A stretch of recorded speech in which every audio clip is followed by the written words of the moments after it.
Thank you, sir. We'll now go back to place 6. And the next question for this one, I believe we'll begin with... it's Mr. Trowbridge after that. So the question to you, sir, is, are you committed to adopting the effective tax rate even if some services or plans must be delayed?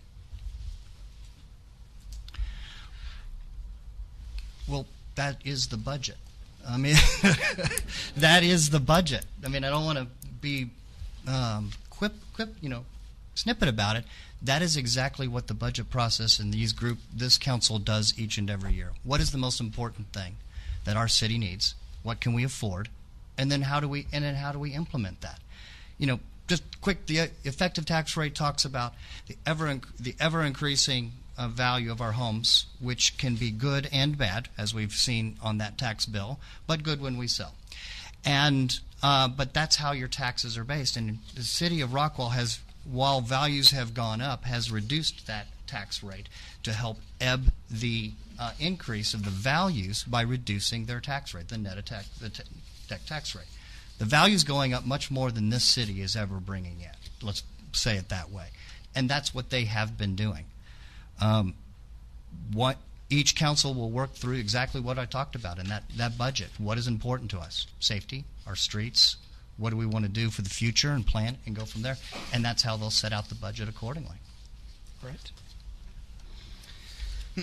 I think if presented with that scenario, my first question is going to be, where can we streamline some services and where can we become more efficient? Because ultimately, we would want a government that could take some impossible scenarios and give us the best option that we could have. And so I think that if we were to periodically go back and review what's working, what's not working with technological advances, how could we streamline things with other advances in different areas, or perhaps different businesses we've brought in or are partnering with, is there a way that services or programs and that sort of thing might not have to be delayed? But that eventuality might occur, and so I'll answer it based on that.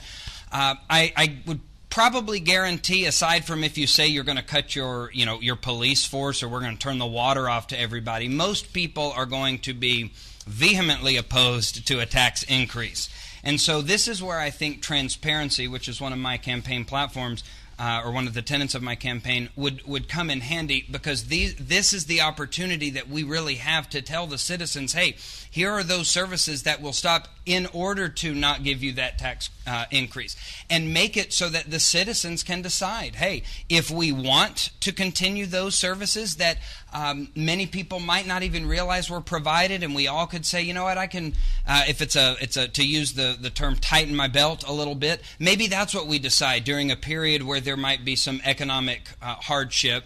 But otherwise, I think that's where we include the city in on that, so that we really know that the decisions that we're making on those programs or services that might be cut aren't going to dramatically or negatively impact the lives of our citizens.